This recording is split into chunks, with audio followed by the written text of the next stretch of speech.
महीना डेढ़ महीना पहले लंदन में मीटिंग हुई किसी लंदन के होटल में। UK Pakistan chamber of commerce and industries ने ऑर्गेनाइज की। काफ़ी सारे लोग थे, आप भी उधर थे, आप बल्कि चीफ गेस्ट थे। और आपसे पूछा गया कि भाईजान आप क्यों नहीं संभालते ओवरसीज पाकिस्तानीज को। आपने अजीब सा जवाब दिया। ये अजीब सा जवाब दिया कि जी एक तो मैं उधर ही जाता हूँ जिधर मुझे इनवाइट किया जाता है। मैं चलें छोड़ दें, शायद ये ख़राब रिपोर्टिंग है, शायद इन्हें अंग्रेज़ी नहीं लिखनी आती है जो साहब हैं पाकिस्तान टुडे के। मगर दूसरी बात आपने अजीब सा जैसे कहते हैं डॉज मारा कि जी आप क्यों नहीं पूछते सदर जरदारी साहब से कि वो मुझे क्यों नहीं इंक्लूड करते अपने टूर्स पे जब वो लंदन आते हैं, और काफ़ी मेरा हाल साल में मेरा हाल 3-4 बार वो आते हैं, तो वो मुझे क्यों नहीं इंक्लूड करते। तो ये आप सदारत से पूछें जाके। ये जेब नहीं देता सब ओवरसीज पाकिस्तानी मिनिस्टर को कि प्रेसिडेंट पे बात डाल दे और कह दे यार जिधर बुलाओगे उधर ही आऊँगा। नहीं, मैं समझता हूँ कि पूरे कॉन्टेक्स्ट में अगर रिपोर्टिंग हो तो बड़ी सयाक व सबाक के साथ बात बड़ी वाज़ेह हो जाएगी। कई पाकिस्तान की एसोसिएशन से ओवरसीज़, मेरा बहुत सारी एसोसिएशन से और बहुत सारे ओवरसीज़ पाकिस्तानीज़ जो उनसे मेरा राब्ता है, और मैं यूके गया हूँ। उनका ये तासुर था कि मैं यूके कभी नहीं गया। मैं यूके में पर्टिकुलर स्पेशली जो नॉर्थ में शेफील्ड, मैनचेस्टर, बर्मिंघम, ब्रेडफर्ड, इन सारी जगहों पे जाके मैंने ओवरसीज़ पाकिस्तानियों से मुलाकातें की हैं, इनके प्रोग्राम किए हैं, इनके मसाइल को समझा है। ठीक है। और जो बड़ा मसला था लंदन के बिज़नेस कम्युनिटी को जो ओवरसीज़ पाकिस्तानी हैं, तो वो ये महसूस कर रहे थे कि मैंने उनको विज़िट नहीं किया। तो मैं उनसे सिर्फ ये कह रहा था कि मुझे मैं खुद नहीं आ सकता आपके पास जब तक कि मुझे ये ना हो कि आप मुझे बुलाना चाहते हैं या मिलना चाहते हैं। इन्होंने जैसे ही मुझे मगर सदर साहब वाली बात अजीब सी। सदर साहब वाली बात एक्चुअली थी वज़ीर आज़म के कॉन्टेक्स्ट में। जब वो गए थे, उन्होंने पाकिस्तान बिज़नेस कम्युनिटी से प्रोग्राम किया और उनके ओवरसीज़ पाकिस्तानियों के मसाइल नोट किए और उस पर उनको कमिटमेंट किया। तो मुझे अभी तक प्राइम मिनिस्टर से कोई एडवाइस नहीं आई है कि वो क्या कमिटमेंट किए गए हैं कि मुझे। अजीब सी बात है, अजीब सी बात है कि मगर वो उधर बेचारे गरीब लोग जो उधर बैठे हैं, जो पाकिस्तान एक तो कितने 11-12 बिलियन डॉलर भेजते हैं सर, दे रन पाकिस्तान अपनी रिइंबर्समेंट से। लेकिन मैंने क्या किया अजीब सा उनके लिए दिल तोड़ने वाला जवाब है ऐसा नहीं मिनिस्टर ऑफ ओवरसीज के कि यार मुझे तो कोई लेके नहीं आता। आप उस प्रोग्राम की पूरी वीडियो देखे, उनका तो इतना दिल बड़ा, उनका तो शेरो खून बड़ा था जो मेरा रिस्पॉन्स सुन के। और उन्होंने कहा हमें तो ये सारी बातें मालूम ही नहीं थी जो आप कोशिश कर रहे हैं। उन्हें वोट देने का हक, मैं वापस आया और मैंने एक हफ्ते के बाद इलेक्शन कमीशन से बात करते हैं, उन्हें वो हक दिला दिया। मैंने एक बिल मूव किया हुआ, मैं लाया भी हूँ, बिल्कुल बात करते हैं, उनके लिए मखसूस नशिस्तें क्रिएट हो। अच्छा, फिर ये जो हमने किया फॉरेन, आपकी ओवरसीज पॉलिसी कब अप्रूव? मैं आ रहा हूँ उस पर भी। उस पे 2-2.5 साल हो गए जी, बिल्कुल सही है। क्यों है डिले? उसकी वजह ये कि एक पॉलिटिकल अनसर्टेनिटी थी। देखिए बात सुने, doctor, are you serious? I am serious. देखिए, कुछ अरसे के लिए हम गवर्नमेंट से we were not in the government. आपने अमेंडमेंट पे अमेंडमेंट पास करवा दी, आपने बिल पे बिल पास करवा दिया, अपनी स्टेटेड ओपीएफ पॉलिसी आपने अभी तक पास। मेरी बात सुने ना, 65 सालों में अब तक किसी हुकूमत ने, किसी समंदर पार पाकिस्तानी वजीर ने कोई पॉलिसी नहीं दी। मैंने उसका ड्राफ्ट बना के, सुन ले, it is in the process of being vetted by so many overseas Pakistanis and their associations. 2.5 साल हो गए सर जी, ये रिपोर्ट पढ़े। मेरी बात तो सुने।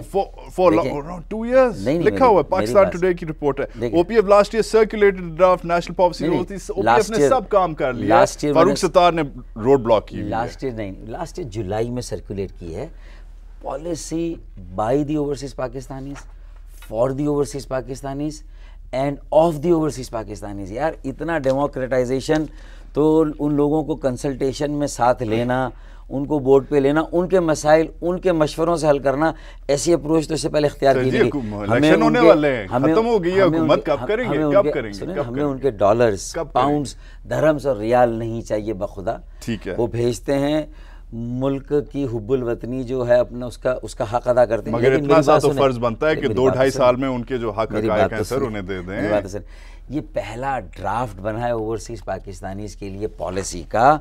ये उनके मशवरों से अगले 1 महीने में मैं इसको पब्लिक कर दूंगा, कैबिनेट में भेज दूंगा। ये प्रॉमिस कर रहे हैं आप? I am promising. یہی میں because 1.5-2 مہینے میں الیکشن ہونے والے ہیں سنا ہے. نہیں الیکشن تو جب بھی ہوں قطع نظر اس کے مطلب بٹ کافی عرصہ ہو گیا نا. آپ خود چلیں ایک چیز ایڈمٹ کر دیں, کہہ دیں یار وجاہت اٹس اوور ڈیو, ڈیلے ہو گیا, میں چپ ہو جاؤں گا. نہیں یہ میں کہہ ہی نہیں رہا ہوں کہ یہ ڈیلے نہیں ہوا, لیکن ریزن تھا اس ڈیلے کا. میں I was just citing the reasons. I am not saying کہ اس میں ڈیلے نہیں ہوا ہے. ٹھیک ہے, ڈیلے ہوا ہے, لیکن کیا ریزن, کیا ایک اور ریزن یہ بھی ہو سکتا ہے. موونگ آن دوسری چیزیں جو تھیں یو کے پاکستانیوں کی کہ they wanted machine readable passport facility for that. ٹھیک ہے, ہم نے تو نادرا کے ساتھ مل کے منسٹری انٹیریئر کے ساتھ مل کے ایک اسمارٹ کارڈ کا ہم ایک سلسلہ شروع کریں کہ overseas Pakistani should be treated as پہلے درجے کے پاکستانی. انہیں امیگریشن, یہ آپ تھرڈ امپائر کی طرف جا رہے ہیں, میں نے دوسرا اوور شروع کرنا ہے. ٹھیک ہے, او پی ایف کی انٹرنل پالیٹکس تو ریزن نہیں ہے. انٹرنل پالیٹکس اس دن آیا نیشن میں آئی ہے, کافی لمبی چوڑی کہانی آئی ہے کہ جو federal minister for overseas Pakistanis ہیں جن کا نام ڈاکٹر محمد فاروق ستار ہے, وہ اپنے بلو آئڈ بوائز کو اپوائنٹ کرنا چاہ رہے ہیں. پڑھی ہوگی آپ نے, ایم کیو ایم کی میڈیا سیل کی نظر میں ہر کوئی چیز نہیں بھاگتی. اور انہوں نے پھر یہ کہا ہے کہ کافی سارے بندے ہیں جنہیں آپ نے فارغ کر دیا ہے because they haven't been getting along with you eye to eye. جو ہاٹ شاٹس ہیں اوورسیز پاکستانی منسٹری کے, یہ لانگ لیو پہ چلے گئے. دیکھیں, میڈیا کا ایک ٹریبونل بنا دیں, ایک کمیٹی بنا دیں, اور میرے جتنے بھی ایڈمنسٹریٹو ڈیسیشنز ہیں اس کو آپ میرٹ پہ فیصلہ کریں کہ میں نے اوورسیز پاکستانیوں کی بہتری کے لیے انتظامی اقدامات کیے ہیں یا اس میں میرا کوئی سیاسی یا کوئی ذاتی اس میں فائدہ تھا. میں بالکل یہ کانفرنٹ کرنے کے لیے تیار ہوں. میں نے اسی لیے یہ بھی خواہش کا اظہار کیا ہے کہ سپریم کورٹ کے کچھ اگر ججز بھی اگر اس میں کوئی انٹرسٹ لیں اور میرے فیصلوں کو ویٹ کر لیں کہ جو ہے اس کا مقصد کیا ہے. نئے صوبے آپ کہتے ہیں سندھ نہیں ٹوٹے گا, تو پھر آپ کو کیا حق بنتا ہے کہ میں فرض کریں میں ایک ایم کیو ایم کا کارکن ہوں, چلیں وہ بھی چھوڑیں, میں کراچی کا بندہ ہوں, ٹھیک ہے, میں ڈیولز ایڈوکیٹ اب پلے کر رہا ہوں.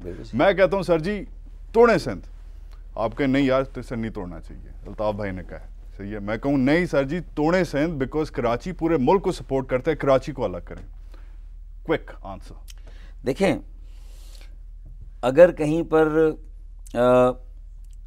عوامی مطالبہ ہے اور دیرین عوامی مطالبہ, یہ اسپر آف دا مومنٹ پہ آج آپ یہ سوال کر رہے ہیں, تو you can not be an arbiter, you can not be a جج on the fate of Sindh and future of Sindh. It may be at the best your personal and individual desire. But on that logic آپ نے کیسے south Punjab اور ہزارہ بنانے کی game آن کر دیا؟ several books written in the historical context. تاریخی. There are several people in Karachi saying کہ جی کراچی الگ کرو بہت سالوں سے. I haven't seen one organization, I haven't seen a group of people coming out vociferously having a background, کوئی history دیں because انہیں آپ کنٹرول کرتے ہیں, because انہیں ایم کیو ایم کنٹرول کرتا ہے. ایسا نہیں ہے. دیکھیں, یہ تو اس وقت بھی یحییٰ خان نے اسپر آف دا مومنٹ پہ, رئیس امروہی صاحب تھے, ایک ایم عثمانی صاحب تھے, اور کچھ اور بڑے تھے جو کراچی کے اکابرین تھے, انہیں آفر کی تھی کہ آپ اپنا پروونس لے اس وقت مارشل لاء میں. تو انہوں نے کہا تھا نہیں, کیونکہ ہماری جو رورل اور اربن سندھ کی آپس میں انٹیگریشن ہے, ان کے درمیان جو ہم آہنگی ہے, اس پہ ہم مفاہمت کے ساتھ اس صوبے کو چلانا چاہتے ہیں اور چلائیں گے.